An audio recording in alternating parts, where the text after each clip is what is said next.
Morning, I'm a bit croaky this morning, but just wanted to do a little catch up on some of the stuff that we were thinking about yesterday about love as the ultimate value. And it's not surprising if you've been with us as we've gone through some of the 1 Corinthians stuff that this has been the kind of the theme that's come to the front a number of times as the priority of love over self-interest. But here in 1 Corinthians 13 that we looked at yesterday, it's really, really explicit that love is the ultimate value. And there's one of these sheets that you can grab if you haven't got one. There's some quotes and other bits and bobs on it as well to take away and think about during the week. This issue of love mattering more than anything. And really this chapter, which is very famous for being read in weddings and things like that, is actually a kick up the pants.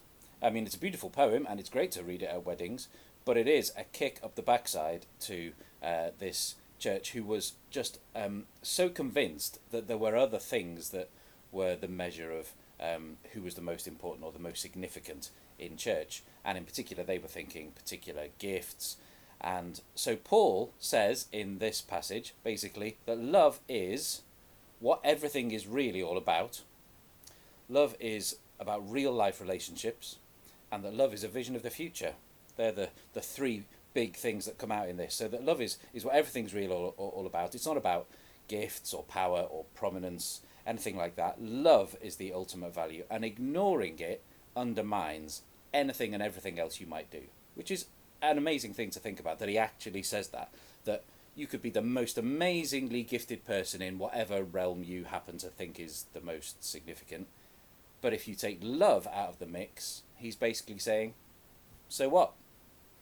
Love is what everything is really all about. And then the classic passage of love is patient, love is kind, etc., in verse 4-7, shows it's about real life relationships. These are verbs. These are things that we do or don't do to one another. And they are things that, Tom Wright, we looked at something he says about how it would be really helpful to look at these and read them through and think, how does Jesus show these? Number one, how do I show these in my life or not? And think about that. But then third, try to actually spend time sitting down and thinking through what would it look like for me to live these out in certain ways, particularly the things that we think we need to grow in. And to spend long enough thinking about that you actually kind of visualize it, imagine what it would feel like to live in particular ways. So I don't know, to respond patiently, to think through scenarios where you're not patient and then think, what would it look like to be patient in that kind of situation that I face regularly, and what would it feel like?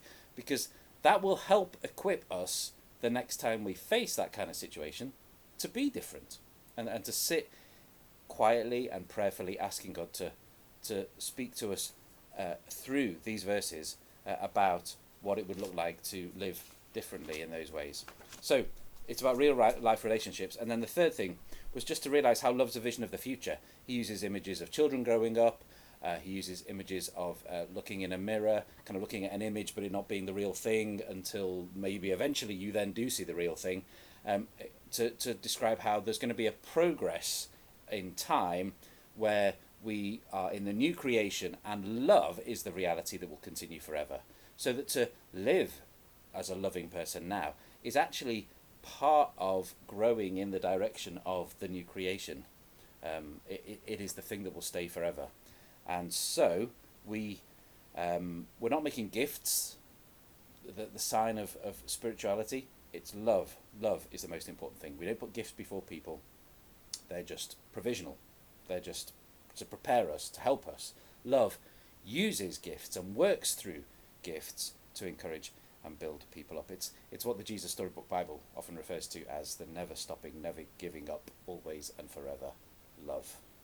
And that is really significant. So we want to grow in that. I'm going to stick some other resources online as well that we used yesterday for people to see as well. So hopefully that will encourage and bless each one of us to live